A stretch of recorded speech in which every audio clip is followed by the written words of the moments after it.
The numbers are out the roof. It's crazy. You know, I've got people hitting us from overseas saying, "Why you put us on punishment?" I'm like, y'all, nobody's on punishment. We just got to handle the business for the kids because you know what we're doing.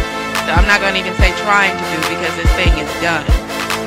So it's a matter of all of us coming together. You know, we talk. You know, people got to have a vision for themselves. If you can't have the vision for yourself, you can't see how this whole movement is helping you. And I know you got some exciting news for everybody. You know me, I've been dancing on it all weekend. We've been holding it in.